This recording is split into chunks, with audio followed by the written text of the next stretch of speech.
Flower, gleam and glow, let your power shine.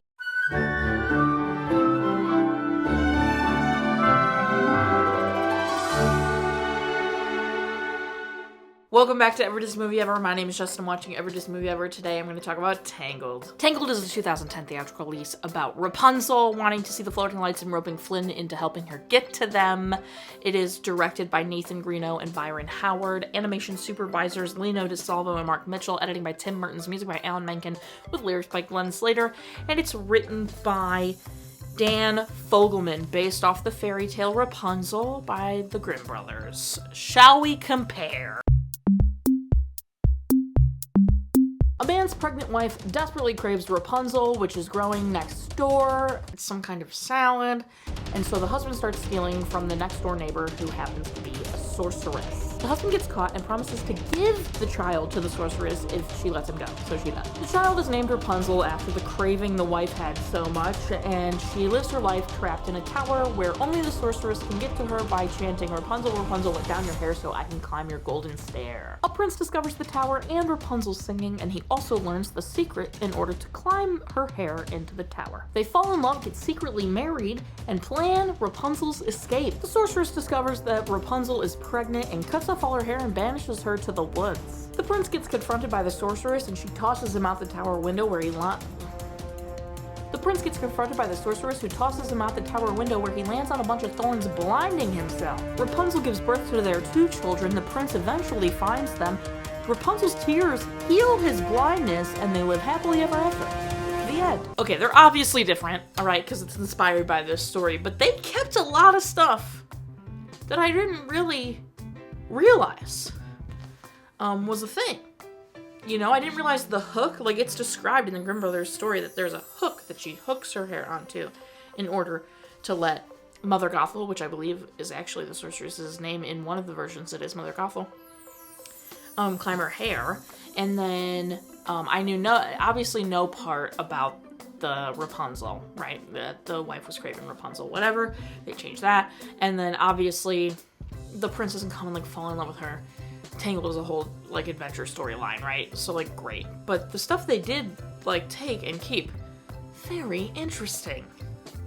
Very interesting indeed. Like her tear healing him. Didn't see that coming. Like, I thought that was just like a Tangled thing. I didn't realize that's actually in Rapunzel. The film stars Mandy Moore as Rapunzel, Zachary Levi as Flynn Rider, and Donna Murphy as Mother Gothel. This was originally conceived by Glenn Keane in 2001. 6 years into production, the rumored cost would have made it the most expensive animated movie ever. Eisner really wanted it to be computer animated and computer generated animation. And then it was revealed it was going to be called Rapunzel Unbraided, with a release slated for 2007. The original story was about two teens, Claire and Vince, who live in San Francisco and are transported into a fairy tale world where they inhabit Rapunzel and her prince Beau's body. Reese Witherspoon and Kristen Chenoweth were signed on at some point, then Dan Fogler. Then in 2005, Keane thought it was good, but knew in his heart it could be better, so he kind of went back to drawing board, but then it got pushed to 2009 and then on hold because John Lasseter and Ed Catmull came in and were like taking over the Walt Disney Animation.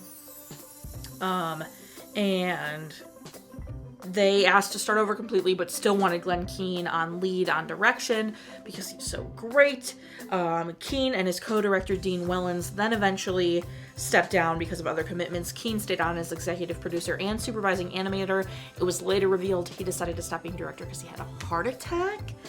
Big sad. Howard and Greno took over. They had directed Bolt, so they kind of were like getting their feet back wet. Zachary Levi auditioned for the role with a British accent because they were only seeing actors with British accents. They loved Zachary so much, and then they ended up opting for him to use his normal accent. Mandy Moore auditioned because she heard it was about Rapunzel and had dreamed ever since she was little to be a Disney princess. Every actor had to audition with a song and act out scenes, so everyone was positive that they could sing and act. Mandy Moore sang "Help Me" by Joni Mitchell. Greno said one of the hardest parts of the story was figuring out how to get Rapunzel out of the tower without ending the movie because she escaped Gothel, and that is when John Ripa suggested the mysterious floating lanterns. Obviously, the title ended up from Rapunzel Unbraided to Tangled, but it did go from Rapunzel Unbraided to Rapunzel and then to Tangled, thus beginning the whole one-word generic adjective titles like Frozen, Tangled, etc., which all started because The Princess and the Frog didn't do as well as everyone thought it would because it had the word princess in the title. So in order to avoid keeping boys from seeing the movies, they started doing things like Tangled. They claim it's because Rapunzel was not the only main character.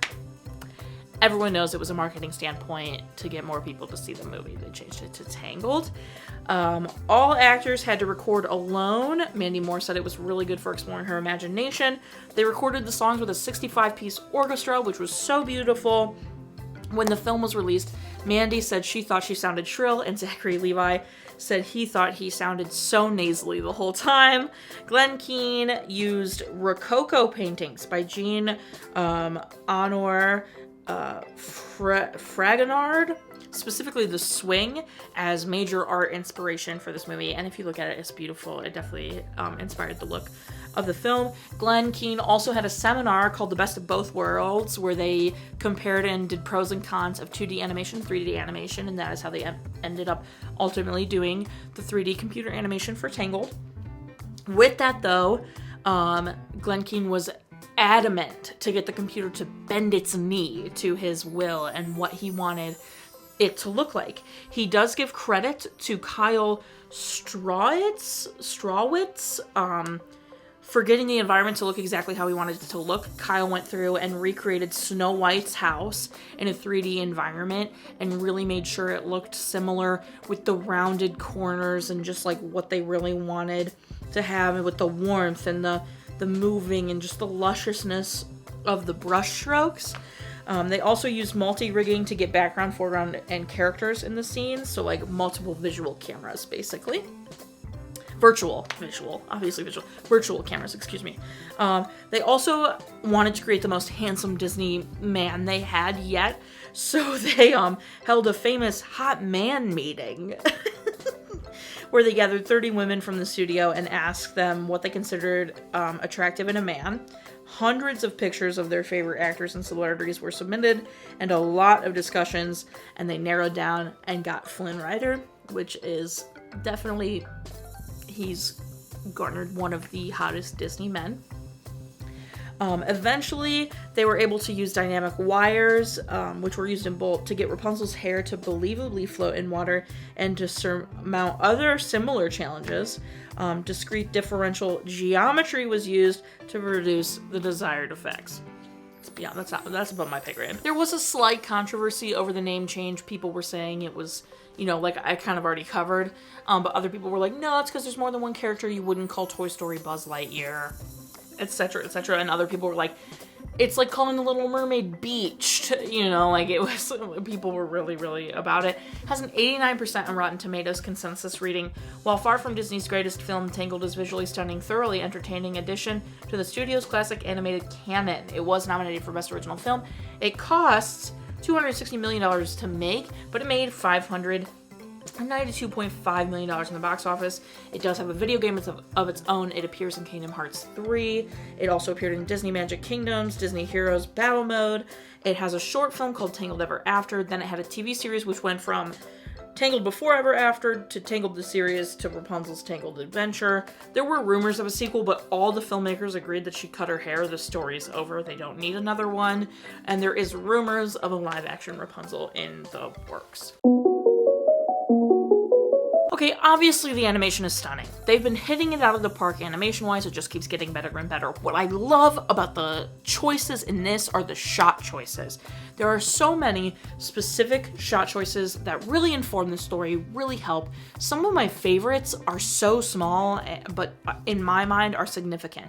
When Rapunzel has her hand on the chair, like she's going to reveal that she has Flynn Rider in the wardrobe, and Mother Gothel goes, "Enough of the lights, Rapunzel!" It shows a shot of her hand like coming off the chair, which is telling you the choice Rapunzel's making. She's giving up on telling her mother Mother Gothel. She's giving up on telling Mother Gothel that she can handle herself because she's got a guy in the closet. So, like, just that shot of her, like, she's about to, like, she's got her hand on the chair, like, she's gonna do something, and then it just comes off the chair.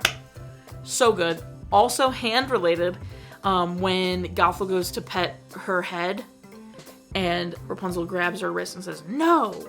Did I mumble, mother?" Like, oh.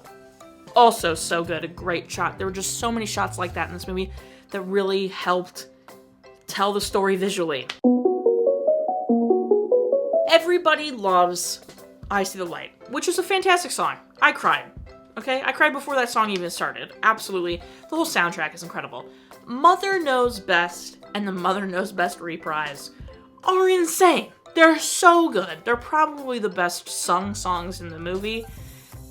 I say that because the best score song is the festival scene song. I think everybody agrees with that. The festival scene song is, like, people use it outside of everything for multiple things. Like, it's just, the score of this, Alan Menken and Glenn Slater, they did a fantastic job. This really is some of Alan Menken's best, I think, score-wise. And then to, like, turn around and Mother Knows Best is so good. I See the Light is obviously incredible, okay?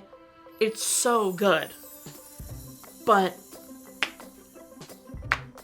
Mother Knows Best is just so good. And the reprise? Rapunzel Knows Best. Rapunzel's so mature now. Such a clever grown-up miss. Oh my god. Rapunzel Knows Best. Well, if you're so mature now, go ahead and give him this or something. Like, oh my god. This is why he's here. Don't let him deceive you. Oh my god, it's so good. Give it to him, watch, you'll see. Trust me, my dear. That's so fast to leave you. I won't say I told you so. Gothel is a fantastic villain. Okay, she's so... Just the way she manipulates Rapunzel, she does all these slight abuses, the narcissism, and the gaslighting is just so, like, how she comes off, like, so laissez-faire, like, oh, I love you, my sweet baby, but she's actually just a horrible person, is so well done. Flynn Rider is hilarious. He's genuinely, I think, one of the funniest Disney princes, if not the funniest Disney prince. You know, with the, I've decided to trust you. A horrible decision, really. Like, every comment he makes where he's being, like, blatantly honest, and you're like, okay, like, you can't help him. He does call himself an orphan, so that is 2 parent deaths. So much happens in the first half of this movie. This movie is packed, okay? Mother Knows Best reprise is halfway, and that feels like toward the end of the movie, because that means I See the Light has happened. That's a lot of crap. Mother Knows Best reprises here. The whole second half, that means the whole second half of the movie doesn't have a song. That's insane. That's so crazy. So much happens in the second half of this movie. So much happens in the first half. All the songs happen in the first half of the movie. Anyway, it's really good. Really well told. When Rapunzel and Maximus are having their, like, little understanding moment and, you know, Flynn's having his commentary in the background, so good. I cried during I See the Light. Like, it's just so excellent. It's so well executed. Everyone does a great job. Like, it's just a really good story. You can't help but, like, love it. Zachary and Mandy are so good. Literally, they're amazing. They're excellent. They are perfectly their characters. I love that Zachary was like, I sound nasally. And Mandy was like, I sound shrill. I think they're great. They sound great. And Donna Murphy, my favorite part, it's the haircut. Come on. It's so good. Least favorite part, Gothel. She's such a good villain. You're just like, ew, no. Recommend 100%. If you haven't seen this, what are you doing? Get on it. Watch again, always. Anytime. This is Mariah's favorite. So I've definitely seen this a fair amount. Specific moments, Flynn literally opening the movie with "This is the story of how I died," and at first you think he's being dramatic, but it's actually true, because he does technically die for a second. And also how you see Mother Gothel steal her right away. So you know so much that you know Flynn's gonna die, and you know Mother Gothel's evil from the beginning, and yet it's still this entertaining. The silent moments of Flynn watching Rapunzel and him slowly falling in love with her. Oh my god, that's how you tell a story visually, man. That's how you do it. I remember seeing this in theaters. I saw this in the movie theater. And being shook it was a musical. Because I'm pretty sure I didn't see a lot of trailers for it. And if I did see a trailer, it didn't show that it was a musical at all. So I remember getting in and it's like, you know, she's like the flower or whatever. But then 7 a.m. the usual morning lineup. And I turned on my brother and I was like, it's a musical? And even he was like, shook. I remember being so excited because it just like took me back to the princess roots. Even though like Princess and the Frog came out, I didn't see Princess and the Frog in the theaters. I was late to the Princess and the Frog game. I never saw a trailer for that. I don't know why I didn't see that. I don't know what that was about. So it had been a minute since I had seen a Disney animated princess musical and I was excited.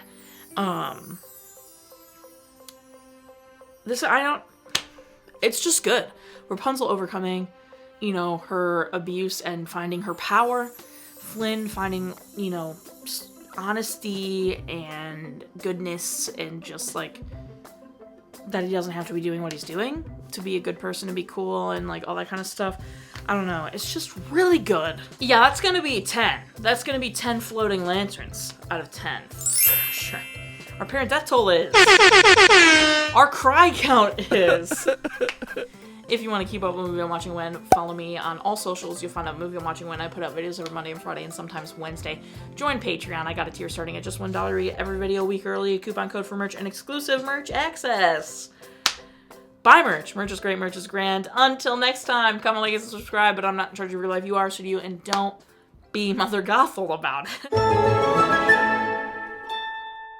I won't say I told you so.